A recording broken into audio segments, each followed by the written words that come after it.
For over 2 millennia, ancient Egypt had stood as one of the most enduring civilizations in human history.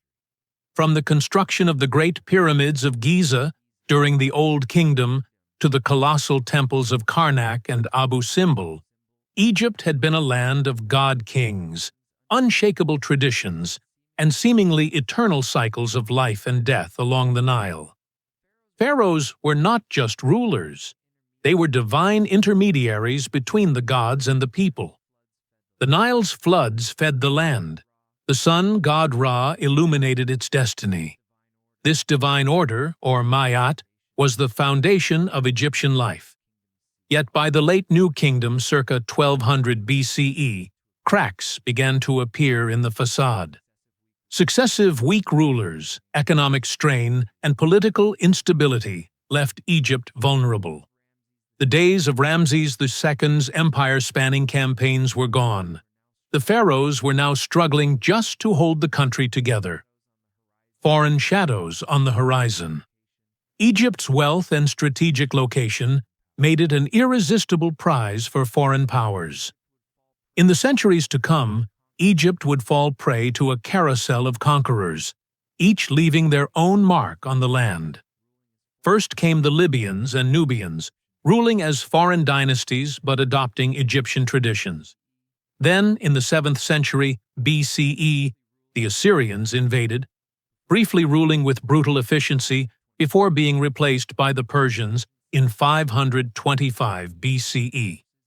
The Persian satraps stripped Egypt of resources and stationed armies to crush dissent.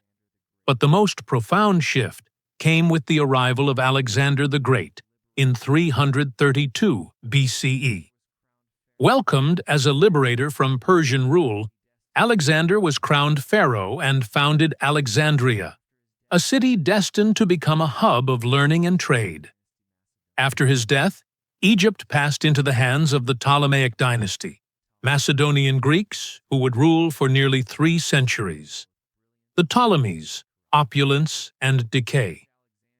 The Ptolemies brought both brilliance and corruption. They turned Alexandria into the intellectual capital of the Mediterranean, home to the Library of Alexandria and the Lighthouse of Pharaohs, one of the 7 wonders of the ancient world. Yet they were also notorious for decadence, court intrigue, and fratricide. Brother married sister, not out of love, but to preserve dynastic power. Assassinations and civil wars were common, draining the kingdom's stability. By the time of Cleopatra VII, the last Ptolemaic ruler, Egypt was a pawn in the power struggles of Rome. Cleopatra's political genius and alliances with Julius Caesar and Mark Antony delayed the inevitable. But when Octavian, later Augustus, defeated Antony and Cleopatra at the Battle of Actium in 31 BCE, Egypt fell under Roman control. From that moment on, Egypt was no longer the master of its own destiny. It was a province of empires, a land of conquerors. The centuries that followed saw Egypt pass from Rome to Byzantium and eventually into the hands of Arab Muslim armies in 641 CE. The Arab rulers transformed Egypt into a center of Islamic learning and trade, but its ancient religion and writing system, hieroglyphs, faded into oblivion. Later still, the Ottomans claimed Egypt, followed by the brief but transformative occupation by Napoleon's France in 1798, and finally the British in 1882. Each era brought its own rulers, languages, and faiths, but Egypt's own pharaohs and gods remained only in stone. By the modern age, Egypt's grandeur survived not in its political power, but in the monuments that defied time: the pyramids, the temples, the tombs. After Cleopatra VII's death in 30 BCE, Octavian, Augustus, annexed Egypt as a personal possession of the Roman emperor, not just another province. This was both strategic and symbolic. Egypt's fertile Nile Valley provided grain to feed Rome's population, and its prestige as the cradle of civilization added to the emperor's aura. Roman Egypt became a land of dual realities. In the countryside, life for farmers, fellahin, continued much as it had for centuries, plowing fields, planting with the rhythm of the Nile. In Alexandria, wealth flowed through bustling markets, and intellectual life persisted in diminished form. Greek remained the language of administration, and Roman governors ruled in the emperor's name. But Rome also militarized the province, forbidding senators from visiting Egypt without permission, fearing any power grab using its resources. Though peace and prosperity held for a time, the ancient temples saw less state funding, and traditional Egyptian religion began to fade as Christianity spread in the 3rd and 4th centuries. The Byzantine era and the Christian transformation. When the Roman Empire split in 395 CE, Egypt came under the Eastern Roman, Byzantine Empire. Byzantine emperors saw Egypt as a vital source of wealth, but tensions grew between the imperial administration and the local population. Christianity had already taken root, and by the 5th century, pagan temples were shuttered, hieroglyphs forgotten, and the old gods dethroned. Egypt's priestly caste disappeared, and with them the continuous chain of religious and cultural knowledge stretching back 3,000 years. The Coptic Church emerged as a strong national identity for Egyptians, but theological disputes with Constantinople, especially over the Monophysite controversy, fostered resentment toward Byzantine rule. The Arab conquest, 641 CE. In the early 7th century, Byzantine Egypt was already weakened by decades of war with the Sassanid Persians when a new power emerged from Arabia, the followers of Islam. Led by Amr ibn al-As, Arab Muslim forces invaded in 639 and captured Alexandria in 641. The conquest was relatively swift, but transformative.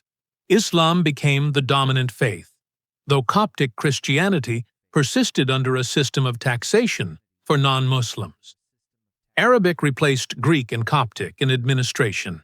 Egypt became a vital province of the Islamic Caliphate, serving as a grain hub and shipyard for Mediterranean fleets. Cairo would later rise as a new capital, overshadowing Alexandria, and Egypt's role shifted from imperial center to a prized province in ever-changing Islamic empires. The Fatimid and Ayyubid periods.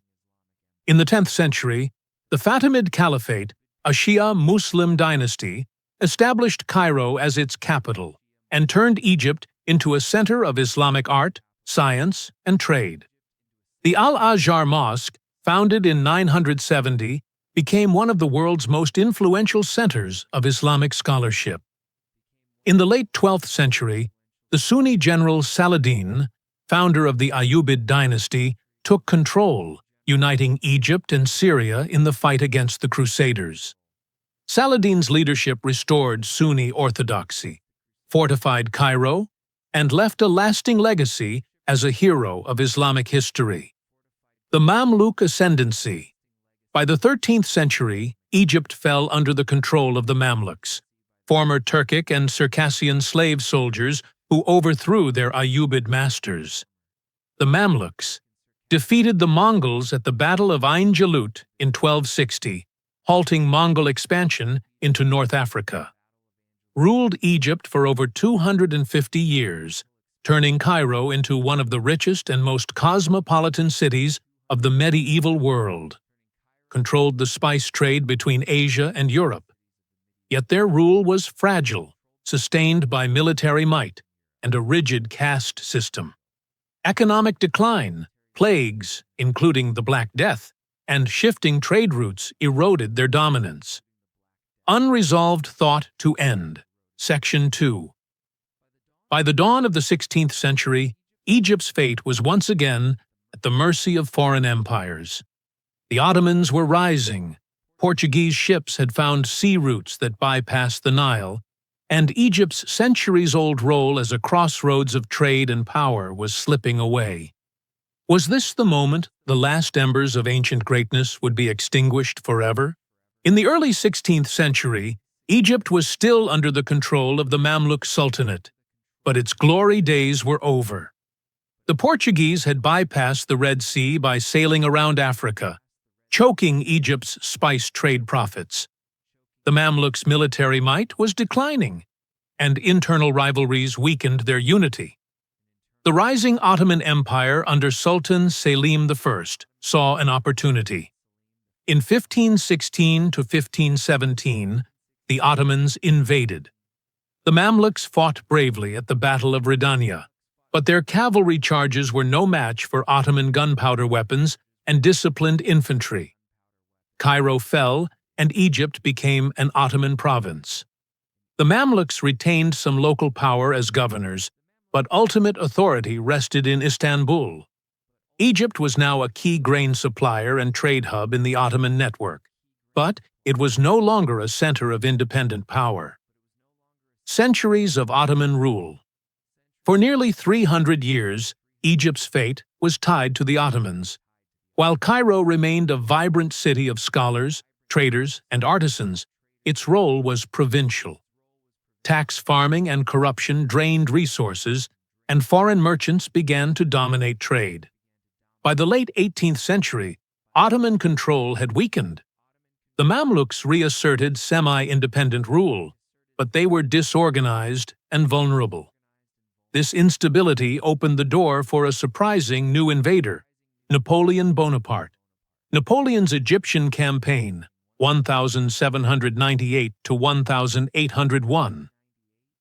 In 1798, Napoleon led a French expedition to Egypt, seeking to disrupt British trade routes to India and establish French influence in the Middle East. The French army crushed the Mamluks at the Battle of the Pyramids, but their victory was short-lived. Napoleon's occupation was unique. It brought not only soldiers, but also scholars and scientists. This Egyptian scientific expedition documented monuments, studied ancient inscriptions, and famously discovered the Rosetta Stone, which would later unlock the mystery of hieroglyphs. However, British naval victories, notably Admiral Nelson's Battle of the Nile, and local resistance forced the French to withdraw by 1801. Muhammad Ali and modernization. In the power vacuum that followed, an Albanian Ottoman officer named Muhammad Ali seized control in 1805. Often called the founder of modern Egypt, Muhammad Ali initiated sweeping reforms, modernizing the army with European training, expanding agriculture with cotton as a cash crop, building factories and shipyards. His ambitions extended beyond Egypt. He conquered Sudan and challenged Ottoman authority. Though still technically under Ottoman suzerainty, Muhammad Ali's Egypt was essentially independent. The British occupation, 1882 to 1952. By the late 19th century, Egypt's finances were strained by debt from ambitious modernization projects, including the Suez Canal, opened in 1869. The canal was a global lifeline between Europe and Asia, making Egypt strategically indispensable. In 1882, Britain occupied Egypt under the pretext of restoring order after a nationalist uprising. In reality, the British wanted control of the Suez Canal and Egypt's agricultural wealth. Under British rule, Egyptian nationalism grew. Ancient sites were excavated, but also looted. The country was modernized in infrastructure, but exploited economically.